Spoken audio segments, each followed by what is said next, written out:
Welcome to 2023, guys. Happy New Year. Welcome back to another episode of Everything Transformers, Everything G.I. Joe. Let's get right into it. While you listen to me talk G.I. Joe and Transformers, you'll be watching some B-roll of me fixing up my G.I. Joe DTOF display. I had to clean things up, fix some figures, and now considering adding the lighting to the DTOF, more to come on that in a future video. So I think it's fair to say that as one year comes to an end and another starts, it's a great time to look back at your collection and see how it's changed over the year. See what you've added to the collection, take notes on what you still have to acquire to push your collection forward. On the flip side, it's a great time to get rid of some stuff.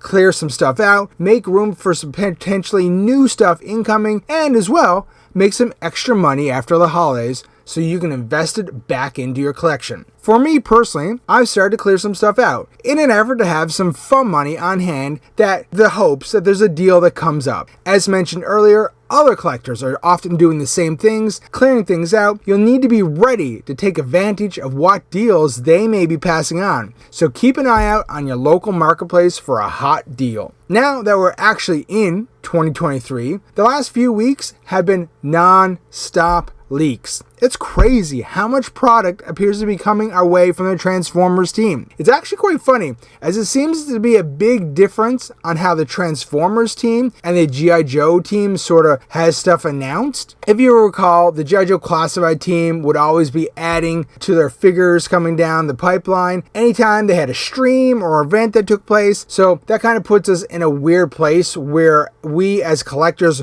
know what characters we can expect, but no necessary time frames on when those certain characters will be coming. At the same time, they do add to the list constantly. I actually have a video up in the channel where I go over and list and rank everything that should be expecting, so feel free to check that out and get more insight into my thoughts on the classified line and what's expected in the pipeline. Now, back to the Transformers team. They seem to be more old school, where they kind of keep stuff to themselves and where stuff leaks out, and boy, has it been leaking. For me, I've recently taken note of JT Prime's listings related to more Walmart Generation 1 reissues, which I have to say I'm super excited for. But at the same time, I'm a little torn on that. So if you're up on things, Walmart continues with their Generation 1 reissues, which as an OG collector is cool, but they've spiced it up a bit in the form of cartoon accurate colors, stepping away from that, say, 1-to-1 generation reissue that we've seen in previous years. These new reissues appear to be highlighting Hasbro's plasticless packaging. So the new line of reissues,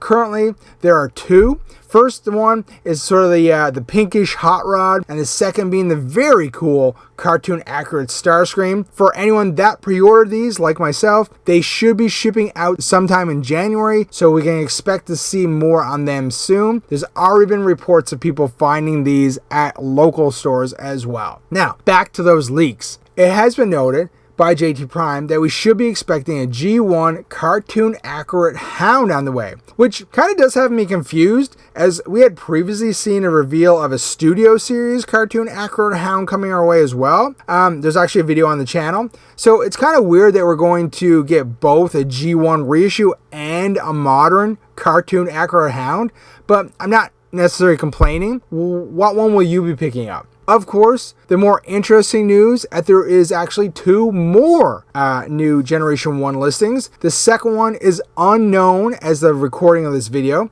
I skipped doing a full video on this topic because I knew if I did one, and as soon as I hit publish, someone would have revealed the second reissue and I would have just had deemed the video useless. But I did want to talk about it, so that's what we're getting here. Now, let's play that game. What could the second reissue be? If I was a guessing man, I think it'd be fair to say it's going to be from the movie. And while I originally thought it might be a cartoon accurate Astro Train, I don't think they will use him, as he was just reissued a couple years ago as part of the original Walmart G1 line. Seeing how the first reissue is Hound, and Hound was never reissued in North America as part of the G1 Toys R Us series, but he was included in the Japanese TFC line. I'm thinking now we might want to expect maybe Cup, as he falls in the same category of being released in the TFC line in Japan, but not in the Toys R Us line in North America.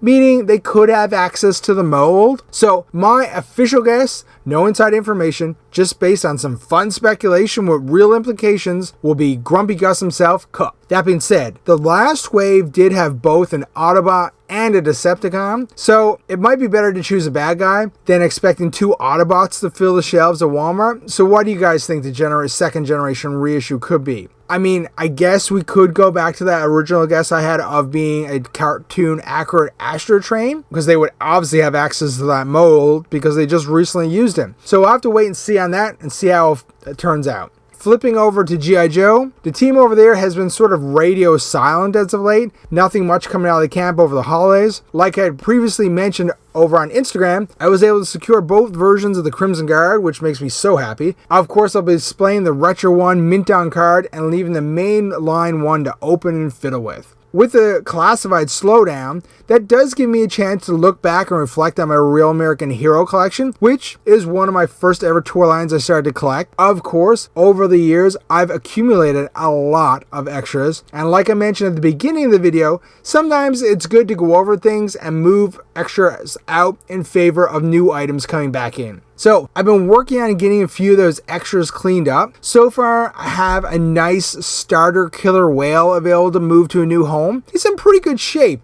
but still has some room for improvement. The new owner has a good base to start with and upgrade a few parts as they come available, but it's still display worthy. Like it includes all the depth charges, it has all the rockets, most of the accessories. The only thing which wouldn't be included would be a set of the vanes.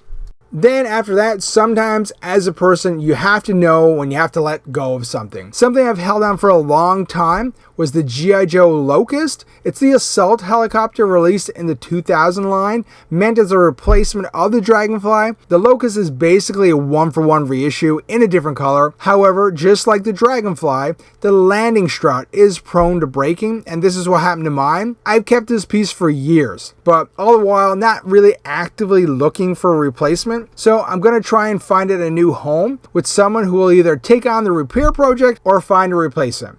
Now, the item is currently 100% complete, and as an update compared to when I started this video and now when I'm recording this video, I've already sold that item. It's in a box and ready to be shipped out to a new owner. So that's great. How many of you have experienced fixing Real American Hero figures? Ever replaced an O-ring? How fast can you do it?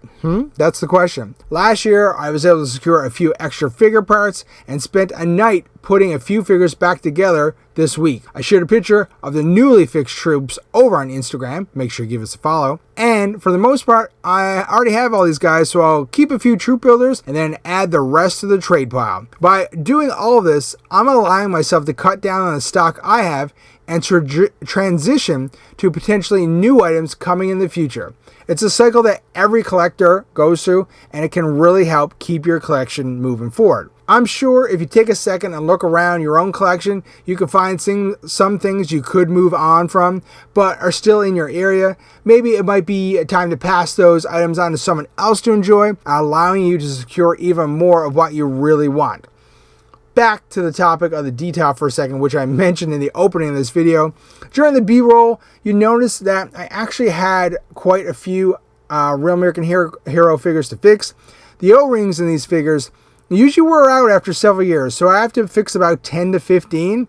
As a Real American Hero collector, you always have to have a few spare O-rings on hand. It's quite the little process to go through. I think I might actually document it and add it to the channel. I'm sure most of you already have experience in fixing these figures, but there's always new people joining the community, so it might come in handy. That's pretty much the video for this week. It's kind of light on material as we're going through the holidays, getting ramped back up again. We'll get back to the regular schedule of posting community posts on the channel, as well as shorts and a weekly video. But I really appreciate you guys staying here and listening. If you could take a moment to possibly like this video and subscribe. This is episode 3. We're going to do 5 in this season as kind of like a test thing to see how this goes. And hopefully, you guys like what we're doing here on the channel. I enjoy doing it, and I'm going to keep doing it. So thanks for watching, and thanks for taking a moment out of your day to listen. I really appreciate it, and we'll see you in the next video. Thanks. Bye.